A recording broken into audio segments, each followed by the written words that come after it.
The door that appeared at dusk. It appeared where nothing had ever stood before. At the edge of a quiet clearing, where the trees opened just enough to let the evening light settle gently on the ground, there was now a door. No walls, no frame beyond its own, no path leading to it, just a door standing alone. No one saw it arrive. No sound marked its presence. But those who passed through the forest that evening felt something different. A stillness, not empty, but expectant. The woman found it as the light began to fade. She had walked this path many times before. It was familiar to her in the way certain places become part of you without your noticing. And that was why she stopped. Because this had not been here before. She stood at the edge of the clearing, watching it. A simple wooden door, weathered but not worn, closed. She waited. For something to happen, for it to move, for the world to correct itself. But nothing did. Slowly, she stepped closer. Each footfall careful, as though she were approaching something alive. The air felt thicker here, quieter. She circled the door once. There were no hinges, no handle, no markings, and yet it did not feel strange. It felt familiar. She raised her hand, paused, then rested her fingers against the wood.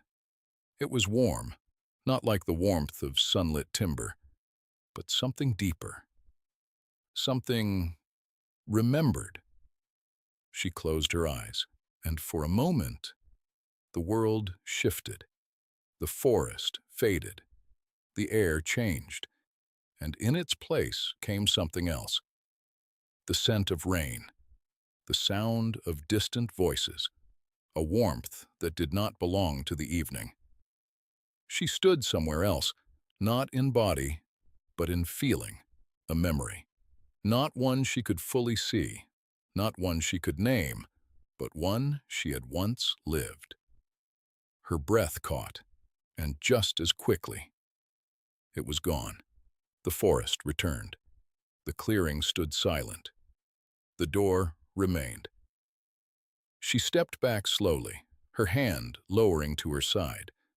Her heart was steady, but something within it had shifted. The door had not shown her something new. It had shown her something old, something forgotten. She did not try to open it again. She did not question what lay beyond. Instead, she sat, right there in the clearing, watching as dusk deepened into night. Others would come. Some would pass by without seeing. Some would stop and wonder. Some might even reach out as she had. But not all would understand, because the door did not lead somewhere. It revealed something. And what it revealed was not the same for everyone. The woman stood after some time, the quiet settling gently around her once more. She looked at the door one final time. It no longer felt mysterious. It felt complete, as though it had done what it had come to do. She turned and followed the path back through the trees, and though the forest was unchanged, it felt different now, clearer, lighter. Behind her, the door remained, waiting, not for someone to open it, but for someone ready to remember.